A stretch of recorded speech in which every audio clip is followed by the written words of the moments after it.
Bagaimana kabar saudara hari ini?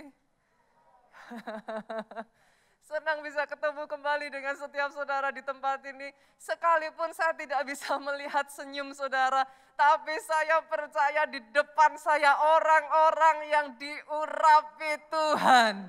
Orang-orang yang diberkati Tuhan. Oh, kalau mau tepuk tangannya lebih dahsyat lagi buat Yesus Tuhan kita. Saudaraku, hari ini saya ingin menyampaikan satu pesan firman yang saya percaya spesial sekali, saudaraku. Kita masuk di dalam satu seri firman Tuhan yang baru di bulan September ini. Let the fire fall. Biarlah apinya turun. Biarlah api Roh Kudus itu turun atas hidupmu. Atas hidupmu. Saya nggak dengar kata amin dari tempat ini. Atas hidupmu. Kalau mau tepuk tangannya yang paling meriah buat Yesus Tuhan kita. Let the fire fall. Biar api itu turun, saudaraku. Saya percaya justru, saudara. Ini yang Tuhan mau atas setiap kita. Roma 12 ayatnya yang ke-11, ini ayat emas. Anak Tuhan harus hafal, apa saudara? Janganlah hendaknya kerajinanmu kendor, boleh lihat depan juga boleh saudara. Biarlah rohmu menyala-nyala dan layanilah Tuhan. Ini yang Tuhan mau saudaraku. Tuhan mau rohmu menyala-nyala. Tuhan gak mau kau suam, saudara. Tuhan gak mau saudara loyo. Tuhan mau kau menyala-nyala. Ibu-ibu, menyala dalam apa? Menyala lagi dalam doamu. Yang tadinya kalau anak-anak mau sekolah, ibu-ibu bangun pagi, tumpang tangan atas anaknya, doakan anak-anaknya, ayo nyalakan lagi apimu, nyalakan api doamu. Yang tadinya kalau mau mempersiapkan segala sesuatu, ibu-ibu jadi tiang doa di keluarga, nyalakan api doamu kembali. Apalagi saudaraku, nyalakan apimu untuk beribadah kembali di rumah Tuhan. Yang tadinya kalau biasanya satu keluarga, saudara, saya tuh paling suka ya. Kalau di bawah ketemu keluarga-keluarga tadi, saya juga ketemu keluarga-keluarga di bawah ya. Sekalipun sempat mungkin ada peraturan-peraturan baru ya kita ikuti ya saudaraku ya. Tapi saya paling senang, kadang saya ketemu satu keluarga saudaraku, 6 orang. 8 orang bersama-sama beribadah. Kalau buat saya aja itu membuat hati saya itu tersenyum saudara. Kebayang gak sih buat Tuhan? Ayo nyalakan kembali apimu untuk beribadah. Apalagi saudara Pak? Nyalakan lagi apimu untuk melayani Tuhan. Saya paling senang kalau keluarga Allah, lihat pelayan-pelayan Tuhan keluarga Allah, saudara. Saya masih ingat zaman-zaman itu, anak-anak muda, saudara. Kalau mau KKR, malam-malam sampai jam 12 malam, saudara. Mempersiapkan semuanya. Tim ibadah, saya tahu pagi-pagi benar sudah datang di sini. Mempersiapkan satu-satu. Yuk, saudara. Nyalakan kembali apimu untuk melayani Tuhan. Bahkan saat ini para bisnismen, bolehkah saya katakan ini? Nyalakan kembali semangatmu, apimu untuk bekerja. Come on. Nyalakan kembali apimu untuk berkarya. Ini bukan waktunya diam. Nyalakan kembali anak-anak muda, yuk come on. Nyalakan kembali apimu untuk berprestasi. Enggak cukup nilai pas-pasan. Enggak cukup hanya sekedar lolos. Tuhan mau saudaraku, kita hidup dengan roh yang menyala, saudara. Hari ini doa saya setiap pribadi, lepas pribadi, tangkap rema Tuhan minggu ini. Ignite the fire again, nyalakan apimu kembali, saudara. Saya jujur ya saudara, takjub jujur saya ketika mempersiapkan khotbah ini saya takjub saudara. Bahkan yang minggu lalu, saya tuh waktu-waktu ini dibuat takjub ketika mempersiapkan firman Pak. Saudara tahu kenapa? Saudara sudah sering dengar saya ngomong ini saudara. Di gereja kita firman Tuhan itu enggak disiapin seminggu sebelumnya. Atau 3 hari, enggak saudara. Di gereja kita firman Tuhan minggu kemarin, Agustus akhir, itu sudah jadi bulan Mei saudara. Nah siapa orang yang tahu toh Pak bulan Mei kan kondisi masih oke kan? Mana kita tahu kalau ada PPKM? Enggak ada yang bahkan pemerintah pun tidak berpikir akan melakukan PPKM. Jadi honestly itu di luar rencana saudara.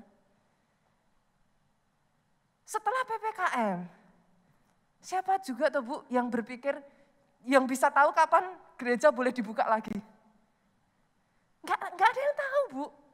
Orang jangankan gereja dibuka PPKM aja kita enggak kepikir. Tapi kok ya bisa tepat?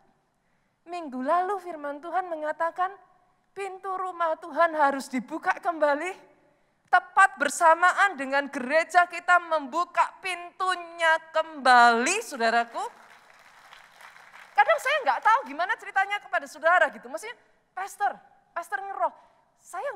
Saya bukan tipe orang ngeroh saudara. Saya bergerak di bidang roh, yes, tapi saya enggak ngeroh. Tapi hal-hal kecil seperti itu membuat saya terharu saudara. Kenapa? Karena dari situ saya bisa melihat jejak kaki Tuhan. Saya bisa melihat ada tangan Tuhan yang tidak terlihat. Sesederhana ketika kemarin minggu lalu saya mempersiapkan khotbah saudara. Saya itu merasa kayak ada suara yang tipis kecil itu berbisik di telinga saya, Nita. I am always there. Sekalipun kau tidak melihat, tangannya yang tidak terlihat itu saudaraku, masih terus memegang tangan kananmu dan membawa kemenangan dalam hidupmu. Oh kalau mau tepuk tangannya yang paling meriah buat Yesus Tuhan kita. Minggu ini sama Bu. Ini firman juga udah disiapin dari sejak Juni awal saudara. 3 bulan lah saudara. Dan bicara soal materi, saya tuh kalau sama Pak Jo nggak pernah janjian, saudara. Kita tuh nggak pernah cerita-cerita gitu, saudara. Ya bikin sendiri-sendiri gitu, saudara. Singkat cerita, bulan kemarin kan kita baru recording untuk UC. Nah, by the way, ada kabar baik nih, saudara. Tanggal 10, 11 kita akan merayakan UC. Dan untuk Jakarta, saudaraku, tanggal 11 KKR UC dibuka online. Saudara better cepet-cepetan karena kapasitasnya sama, saudara. 11 dibuka online, 12 kita ibadah bersama-sama celebrate ulang tahun gereja kita. Tanggal 10 saudaraku acara diadakan secara online, dimanapun saudara ikut. Kenapa? Saya tuh sampai melongo kok saudara. Saya persiapan firman ini, saya tuh ngomong sama Pak Jo, saya bilang, kok bisa? Karena apa yang saya udah direcord saudaraku. Saya nggak tahu firman ini. Saya ngomong, lu kok bisa? Kenapa saudara? Saling melengkapi, complete each other, tapi kita nggak janjian. Once again, nanti saudara dengar deh. Khotbah saya di UC, saudara dengar, maka saudara tahu apa yang saya katakan. Saya tuh sampai gini, saya kemarin ngomong sama Pak Jo, saya cuma pandang-pandangan, Pak Jo cuma senyum, ya nggak apa-apa, orang Roh Kudusnya satu. Yang mengerti katakan amin. Tangannya masih belum berhenti saudaraku. Atas hidupmu dia tidak tinggalkan engkau. Tuntunannya itu nyata. Itu sebabnya saudara, saya berdoa. Hari ini, tangkap rema ini. Nyalakan apimu kembali. Kenapa saudara? Kenapa buat Tuhan menyalakan api itu jadi begitu penting saudara? Hari ini saya akan bagikan kepada saudara 4 hal manfaat dari api. Sejak dari zaman dulu, saudara, manusia, api itu sudah punya manfaat yang sangat besar. Ingat ini baik-baik, catat ini baik-baik. Fire is power. Saya ulang ya, saudara. Fire is power. Nanti saya akan jelaskan apa yang saya maksudkan, saudaraku. Yang pertama, 4 manfaat api. Yang pertama, api membuat kita bisa survive, saudara. Api membuat saudara dan saya bisa bertahan. We can survive, kita bisa bertahan, saudaraku. Di masa lalu, saudara, di zaman dulu, api itu menjauhkan manusia dari binatang buas. Gitu? Api itu melindungi. Binatang buas itu kalau udah lihat api, dia takut. Dia pergi. But at the same time, saat ada masa-masa di mana saudaraku, dingin yang begitu ekstrim, cuaca yang sangat ekstrim sekali, api ini menghangatkan. Yang tadinya seharusnya nggak bisa survive, Pak. Yang tadinya harusnya mati oleh binatang buas. Mati oleh cuaca dan keadaan di sekitar yang begitu ekstrim. Tapi karena ada api jadi bisa survive. Di keadaan seperti kita sekarang ini juga sama. Saudara menghadapi tantangan-tantangan yang ekstrim. Di luaran sana itu seperti kayak binatang buas, saudaraku. Kita nggak ngerti apa yang bakalan kita hadapi. Engkau butuh api, saudara. Untuk membuat engkau bisa survive di tengah keadaan seperti ini. Amsal 24 ayat 10, kita buka. Di sana dikatakan, jika engkau tawar hati pada masa kesesakan, maka kecillah kekuatanmu. Boleh saya terjemahkan ini, saudaraku? Jika engkau tawar hati di masa kesesakan, di masa sukar, di masa krisis, kecil kekuatanmu. Saya ulang ya, saudara. Jika apimu kecil, apimu padam di masa krisis, di masa sukar, kecil kekuatanmu. Lah ya nggak heran toh, saudara, kalau kekuatannya kecil, yang terjadi apa? Lah ya jadi nggak kuat toh. Make sense ya, saudara? Kekuatannya kecil, akhirnya jadi nggak kuat. Nggak kuat akhirnya apa, Pak? Jatuh. Yang mengerti katakan amin. Di masa sukar, kau butuh apimu menyala. Apimu besar. Kenapa, Pak? Because fire is power. Kalau apimu besar, maka besar kekuatanmu, saudaraku. Kalau apimu besar, besar semangatmu yang harusnya nggak survive, orang lain nggak survive, engkau kokoh berdiri. 1000 boleh rebah di kirimu, 10.000 di kananmu. Tapi kau kokoh berdiri. Kenapa? Penjaga Israel tidak pernah terlelap. Kalau ada api Roh Kudus menyala di dalam hidupmu, saudaraku, langkah kakimu tidak goyah. Doa saya hari ini ada orang-orang di tempat ini yang saudara bisa tangkap rema ini, saudara. Ada banyak orang hari-hari ini menganggap it's something normal. It's okay, Pastor. Semua orang juga ngalami seperti itu. I'm sorry, saudaraku. I have to say, it's not okay. Kenapa, saudara? Karena yang kedua, kalau ada api itu membuat engkau jadi berkuasa. Saya ajak kita mikir, coba sedikit ini ya, saudara. Ngerenungin ya. Kalau mau dipikir-pikir, saudara. Sebenarnya tuh manusia itu enggak menang loh dari binatang, saudara. Kenapa saya katakan demikian, Bu? Kalau dibandingkan dengan gajah, kita kalah besar loh. Benar nggak, saudara? Manusia nggak menang dari gajah, kita kalah besar. Kalau saudara bandingkan dengan singa, kita kalah kuat. Bisa sepakat ya saudaraku dalam hal ini ya. Belum kalau dibandingkan dengan burung, Bu. Mereka bisa terbang. Mereka punya sayap. Kita mesti naik pesawat. Gitu kan. Nggak menang. Demikian juga di tengah kondisi seperti ini. Kalau kita pikirkan ya saudaraku, kalau mau bicara bagaimana sih kok bisa manusia yang kalah besar, kalah kuat, nggak bisa terbang, bisa menaklukkan dan berkuasa atas binatang. Bagaimana saudaraku? Terlepas dari semua banyaknya faktor ya saudara.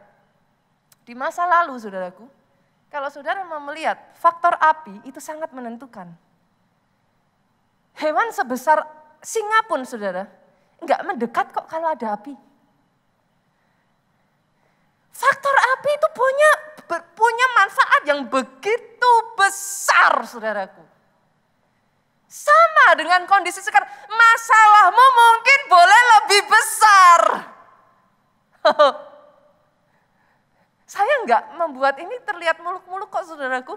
Yes, mungkin memang masalahmu lebih besar. Saudara enggak perlu meyakinkan saya bahwa masalah saudara lebih besar. Yes, I agree with you. Tapi kalau ada api di dalammu, masalah besar sekalipun kau bisa taklukkan saudara. Berapa banyak hari-hari ini yang karena apimu padam, engkau diyakinkan iblis bahwa engkau tidak akan pernah bisa mendaki gunungmu. Engkau diyakinkan iblis bahwa you are nothing. Pastor, saya mendengar kata-kata ini terus sudah. Tidak peduli seberapa yang saya kerjakan. Semua jurus sudah saya keluarkan, Pastor. Tapi hasilnya enggak seberapa. Semakin down engkau, semakin padam semangatmu. Semakin padam apimu. Tapi hari ini saya ingin memperkatakan saudara. Kalau ada api dalam hidupmu, bukan hanya kau survive. Engkau akan lebih dari pemenang. Berkuasa. Musuhmu boleh lebih kuat. Tapi kalau apimu menyala saudara. Orang kalau dalam dirinya ada api ya saudara. Itu beda saudara. Orang yang dalam dirinya ada api, Bu, ada semangat untuk berjuang. Orang yang dalam dirinya ada api, ide-ide itu keluar Pak. Yang mengerti katakan amin. Orang yang dalam dirinya ada api, itu ada kegigihan. Beda saudara. Itu yang membuat yang kalah jadi pemenang. Itu yang membuat saudaraku yang gagal jadi berhasil. Kalau ada api, ada semangat, itu yang membuat yang sakit disembuhkan. Medis pun mengatakan itu saudara. Bukankah semangat yang patah keringkan tulang? Yang mengerti aminnya yang paling keras? Saya berdoa orang-orang di tempat ini, saudara di tempat ini bisa tangkap rema ini. Dan doa saya merasa ini di dalam hati saya, doa saya. Sebelum akhir tahun ini, sebelum akhir tahun ini, Tuhan mengubahkan kehidupan banyak orang di tempat ini. Boleh saya dengar aminmu yang paling keras. Dan yang ketiga saudara, api itu mendatangkan perubahan. Ini ibu-ibu paling tahu ini. Bu, kalau masak, gimana caranya daging mentah bisa matang? Bisa enggak tanpa ada api? Intinya api itu apa tuh saudara? Panas. Saudara jangan jawab saya ada microwave, Pastor. Saudara mengerti maksud saya? Di mana ada api saudara yang tadinya mentah bisa jadi matang? Yang mengerti katakan amin. Dalam kehidupan juga sama. Panas ini saudara. Membuat yang tadinya masih bukan apa-apa saudara mekar. Makanya kita semua di sini suka popcorn kan? Betul? Di mana ada api, di mana ada panas, jagung yang saudara tadinya biji-biji jagung saudara nggak enak dimakan keras. Plup, plup, plup, plup, plup, plup, plup, plup. jadi popcorn. Saudara semua suka. Yang mengerti katakan amin. Bolehkah saya katakan ini, saudaraku? Api membawa perubahan. Saya kenal orang-orang yang dulu, sekarang, dan selama-lamanya tidak berubah. Halo? Jemaat keluarga Allah nggak boleh seperti itu. Kadang orang Kristen tuh rohani banget, ngomong gini, saudaraku. Kan tapi saya mau kayak Tuhan kita. Dulu, sekarang, selama-lamanya. Tidak berubah, saudara. Jemaat Tuhan, datang boleh cuma jemaat. Tapi kalau 5, 10 tahun, 15 tahun, tetap jemaat. Gimana, saudara? Senggol kiri kanan, saudara, dari jauh. Bertobat, Pak. Nah, orang datang boleh nggak bisa doa, ya wajar, saya ngerti, saudara. Udah Kristen 20 tahun disuruh doa makan. Jangan saya, pastor. Nah gimana, saudara? Yang mengerti katakan amin. Harus ada perubahan. Butuh api untuk ada perubahan. Atas hidupmu di sini. Saya perkatakan, ada perubahan yang besar. Terjadi atas hidupmu. Dan yang keempat, saudara, ternyata api ini membawa terobosan. Apa yang saya maksudkan? Zaman dulu, saudara, dalam sejarah kita ngerti, saudara, ketika kemajuan terjadi, saudara kenal yang namanya kapal api, bukan merek kopi ya, saudara. Betul ya, kapal api. Mungkin sekarang terdengar aneh, tapi zaman itu, Pak, itu sebuah terobosan baru. Kereta api, itu senjata api. Ini semua membawa masuk pada era industri. Dan apa yang terjadi? Yang tadinya nggak bisa, jadi bisa. Orang tadinya berjualan dari jauh, dibawa berdagang, kayak nggak mungkin. Tapi jadi bisa. Yang tadinya lambat, ada percepatan. Itu, saudaraku. Yang tadinya, saudaraku, seolah-olah nggak ada jalan, terbuka jalan, terobosan besar terjadi. Dengar ini baik-baik. Oh, saya excited, saudara. Kalau hari ini saudara minta api itu turun atas hidupmu. Sejak dari hari ini kau tidak lagi mengatakan it's okay, pastor.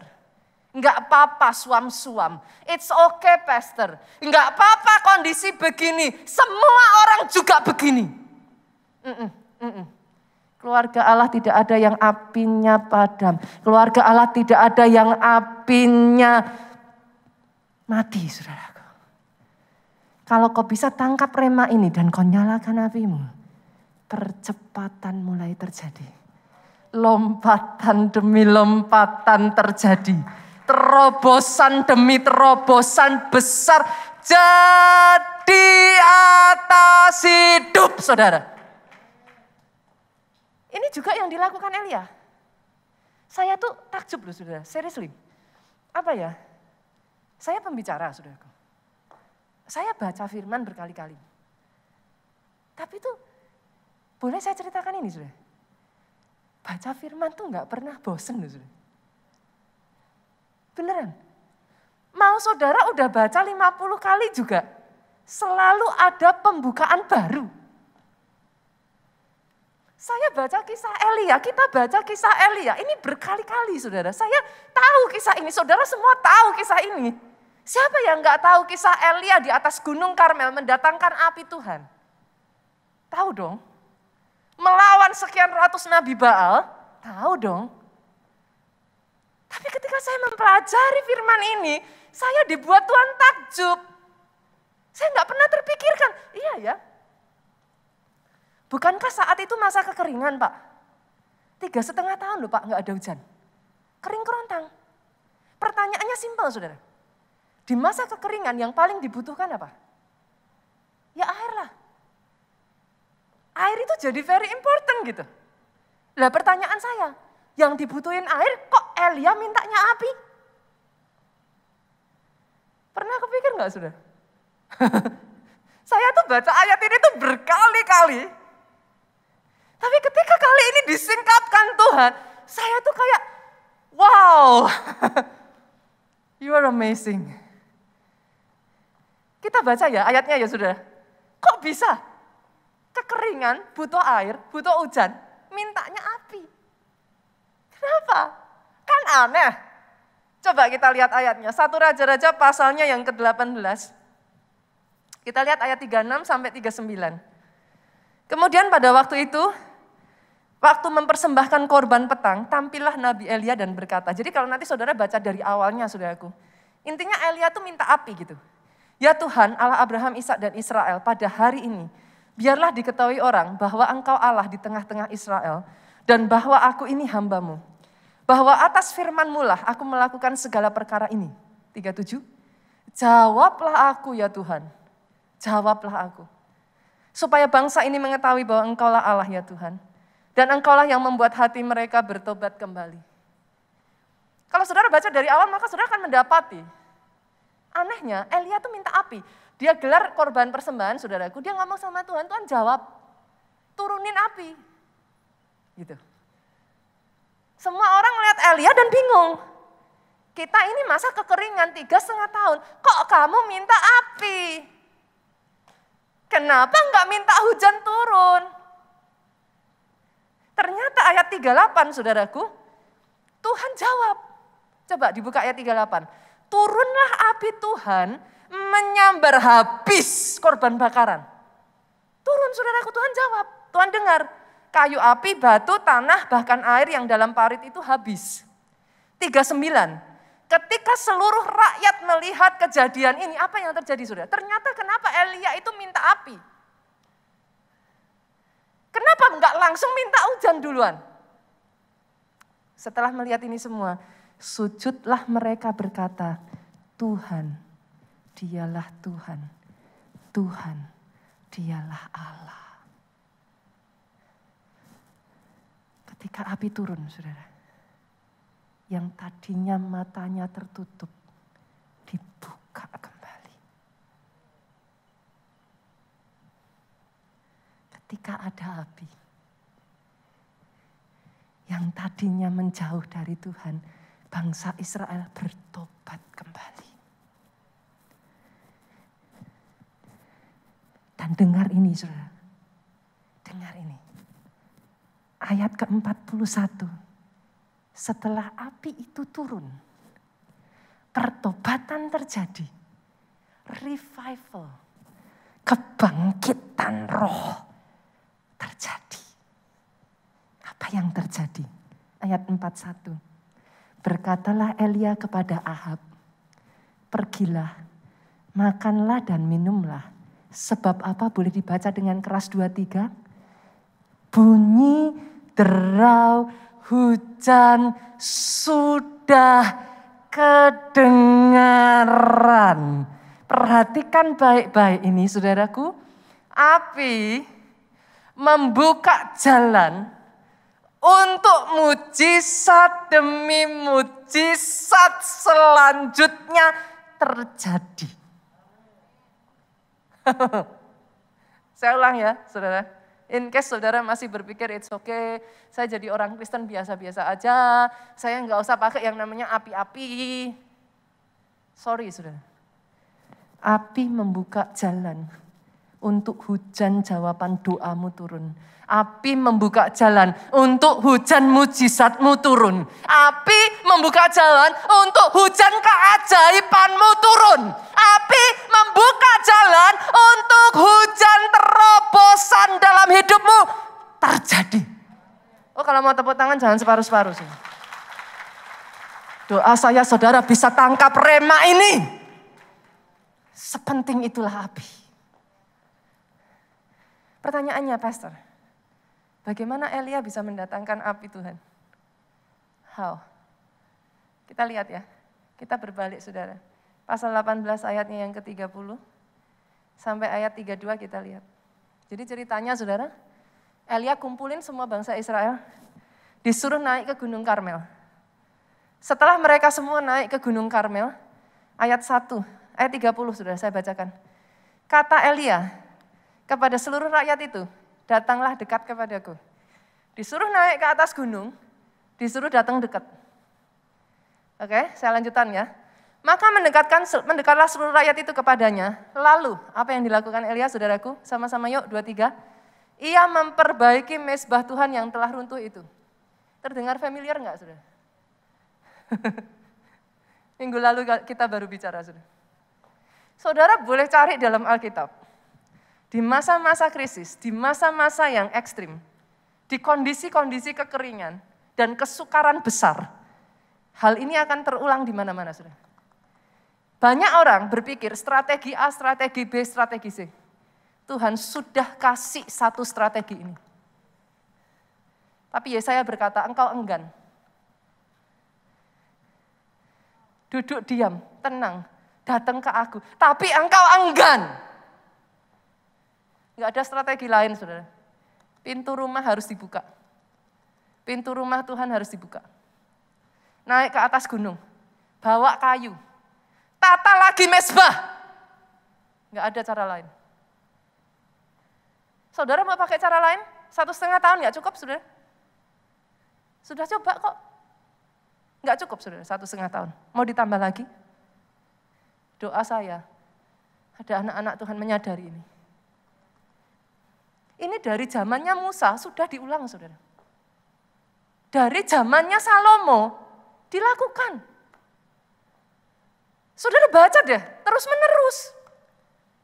Tapi bukan ini yang ingin saya katakan, ini kemarin minggu kita sudah bahas. Ayat 31 yang ingin saya tekankan, yang pertama ini, saudara. Kemudian Elia itu mengambil 12 batu, saudara. 12 batu ini apa? Tolong diingat ya, saudara, di Alkitab itu ada angka. Dan angka-angka itu selalu punya simbol. Angka itu punya arti. 12 batu ini menurut jumlah suku keturunan Yakub. Siapa Yakub? Saudara semua tahu. Yakub ini telah datang firman Tuhan, engkau akan bernama Israel. 12 suku Israel, 12 batu yang tadinya terserak, dikumpulkan sama Elia. Mewakili 12 suku Israel, kumpulkan jadi satu. Apa yang dilakukan Elia? 3, ia menyusun kayu api, saudaraku, 3, ia mendirikan batu-batu itu menjadi mezbah. Demi nama Tuhan, membuat satu parit sekeliling mezbah itu yang dapat memuat 2 sukat benih. Nomor 1, saudara. Kesatuan, itu magnet menarik api. Saya ulang ya, kesatuan, itu magnet untuk menarik api.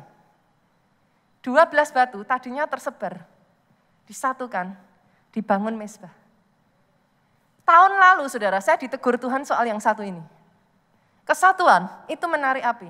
Saya pernah cerita sama saudara. Awal pandemi, saudara, kami semua sibuk. Scatter around. Saya sibuk punya urusan saya sendiri, Pak Jo sibuk punya urusannya, anak-anak sudah kemana nggak tahu ujungnya, saudara. Sampai satu ketika, saudaraku, 1 bulan, 1 waktu, saudara. Tuhan kasih saya sign, alarm. Saya mau meluk anak saya melengos. Ibu-ibu di sini tahu yang saya rasakan. Anak saya pegang kepalanya, saya elus begini, saudara. Itu nangis hati saya. Disitulah Tuhan mengatakan kepada saya, bangun mezbah doamu kembali. Bangun mezbah keluarga di rumahmu kembali. Tata batunya lagi. Bangun mezbah itu. Di tengah kondisi seperti ini, Bapak Ibu, bolehkah saya katakan ini? Keluarga harus bersatu. Jangan izinkan perpecahan. Perpecahan, saudara cari di ayat, di Alkitab, mendatangkan api asing. Bangun kesatuan. Dimulai dari keluarga dulu, jangan jauh-jauh. Saudara boleh pelayanan, saudara boleh kerja, saudara boleh hebat di mana-mana, tapi in the end, it goes back to your family. Jangan abaikan mezbah di rumah, saudara. Saya bangun mezbah, saudara. 1 demi 1, saya dalam hal ini, saya angkat topi dengan suami saya. Pak Jo dengan sabar, tiap hari, dikumpulin tuh anaknya satu-satu. Ayo. Kalau mau dikumpulin, saudaraku, semuanya protes. Kumpulnya cuma 10 menit, prosesnya setengah jam. Tapi Pak Jo, dengan sabar, suami, saudara itu imam. Come on, kumpulkan lagi. Termasuk saya istrinya, saudara. Jadi kalau dikumpulin awalnya juga masih megang handphone terus, saudara. Masih ngerjain ini, ngerjain itu. Tapi Pak Jo itu sabar, kumpulin satu-satu, bawa satu-satu. Tapi dari mezbah itu ada perkenanan Tuhan. Dari mezbah itu dibangun, ada pemulihan. Anak saya peluk nangis, saudara. Karena tanpa saya sadari kosong mereka, saudaraku. Sama seperti saya, mereka juga merasakan stres dari keadaan yang ada di sekitar mereka. Dari mezbah itu, satu keluarga kami dipulihkan kembali.